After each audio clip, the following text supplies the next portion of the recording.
Molière dit dans l'impromptu de Versailles,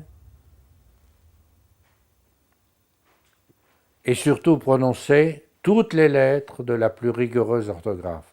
Mais c'était pour rendre son acteur ridicule. Cet acteur devait jouer le rôle de pédant. Et nous sommes tous un peu pédants, d'après la sagesse de Molière, et nous prononçons toutes les règles de la plus rigoureuse orthographe, en particulier les X et les Z savoyards. Et pour les X et les Z savoyards, il y a eu un dialectologue qui a essayé de limiter les dégâts.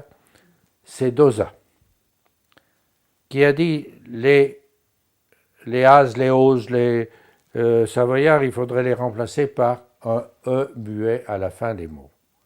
La fin des mots où il n'était pas nécessaire d'avoir recours à une décision du Conseil d'État pour les changer, c'est-à-dire tout ce qui n'était pas nom de commune.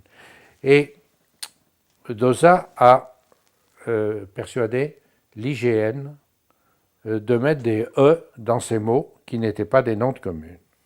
La première feuille publiée par l'IGN avec des E finales a été la feuille du sud d'Annecy, Annecy Sud.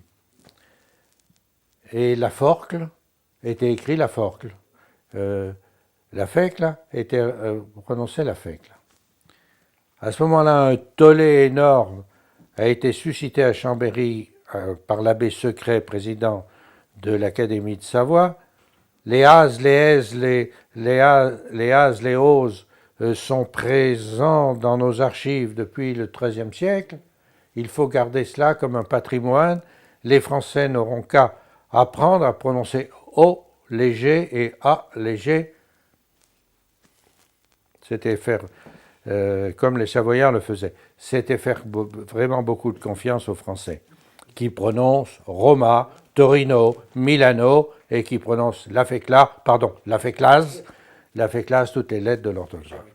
Et ce qui s'est fait alors autour de l'Académie de Savoie a été une catastrophe. Il aurait fallu mettre un E, car c'est la véritable francisation de tous ces as, ces oses, qui sont particulièrement inutiles. Maintenant, pour terminer, que reste-t-il de l'ancien parler, de l'ancien patois, dans la manière dont on parle le français maintenant dans la région? Bon.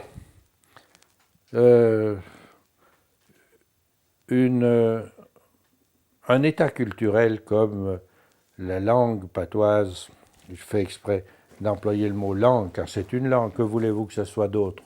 C'est une langue, mais géographiquement variable, alors que le français est une langue unitaire sur une vaste région.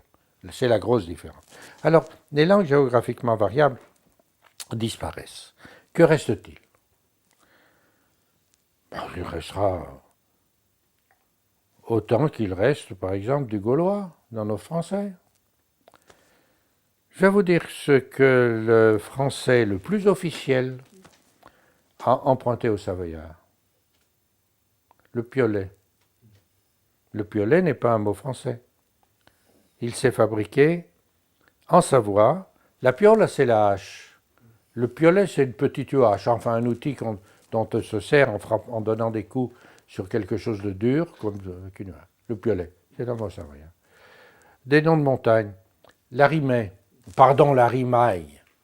Rimaye, c'est parce que je m'adresse à des Français et je déforme le mot. Le mot Rimaille, c'est un mot qui vient du latin. Rima, en latin, veut dire fente. La Rimaille, il y avait le verbe rimare, qui veut dire fendre. Rimari, c'est un verbe déponent en latin, qui veut dire fendre ou se fendre. La rimaille est le participe passé qui veut dire fendu. La grosse fente dans un glacier. Les Savoyards disaient rimaille, parce que le participe passé des verbes de ce groupe-là se prononçait rimaille en Haute-Savoie. La région de Chamonix et le nord de la Haute-Savoie prononcent rimaille. Les Français employaient le mot rimaille. Ils l'ont écrit A-Y-E. Tout à fait normal. S'il avait écrit I-2-L-E, ça aurait été bien. La prononciation savoyarde aurait été correcte jusqu'au bout. Mais les Français ont prononcé Rimet comme ils prononcent les Français du Nord, comme ils prononcent paix. Et nous n'avons plus le droit de prononcer Rimaille, nous Savoyards, alors qu'on prononce la paye. Bon. Rimaille devrait être prononcé rimaille, c'est la prononciation savoyarde du mot rimaille. Le mot chamois, bien sûr, est un mot. Le mot mélèze est un mot savoyard. C'est pas un mot parisien, comment voulez-vous que le mot mélèze que le mot mélèze soit fabriqué à Paris, alors qu'il n'y a pas de mélèze à Paris. Il y a des tournures familières, par exemple l'utilisation du Y à la place Ah oui, oui, oui. Alors ça, c'est un autre problème. En Savoie, à Lyon, à Grenoble, dans l'Ain, on dit ça, j'y sais, j'y veux, oh, j'y sais depuis longtemps, j'y ai vu autrefois, etc. Je me souviens une fois, à la télévision française, il y avait un très bon journaliste de télévision qui interrogeait un camionneur en grève, et il parlait du métier de camionneur. Et le camionneur lui dit, ah, pour faire ce métier, il faut y aimer. J'ai le journaliste, qui était un homme sans doute aimable, qui faisait attention à ses interlocuteurs, a tremblé sur ses bases. Il faut y aimer, au lieu de il faut l'aimer, ou etc. C'est une faute grossière, diraient les Français. Mais cette faute grossière a un soubassement solide dans les patois, c'est pour ça qu'il est difficile de le supprimer. En français, le pronom personnel complément d'objet direct à la troisième personne, excusez le grammairien qui parle. On dit cet homme, je le connais, cette femme, je la connais, ça, je le sais. Le neutre est semblable au masculin. En patois savoyard et en patois lyonnais, grenoblois, du Bugey et de la Bresse, on dit pour l'homme l'eau, pour la femme la, et pour la chose un autre pronom tout à fait différent. On dit o ou ou. O ou ou, une voyelle simple qui vient du hoc latin. Si bien que au XVIe siècle, quand nos ancêtres ont appris le français, ils ont eu besoin d'une structure grammaticale à trois phases, à trois cases.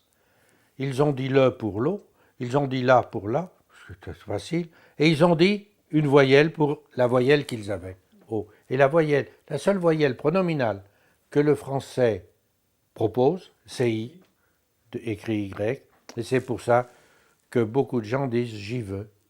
Moi, j'ai appris à parler le français comme cela, bien entendu. J'ai dû me débarrasser de cette fâcheuse manière de parler en France, où la grammaire a tant de poids. Oh, un petit peu après mon bac, entre mon bac et ma licence.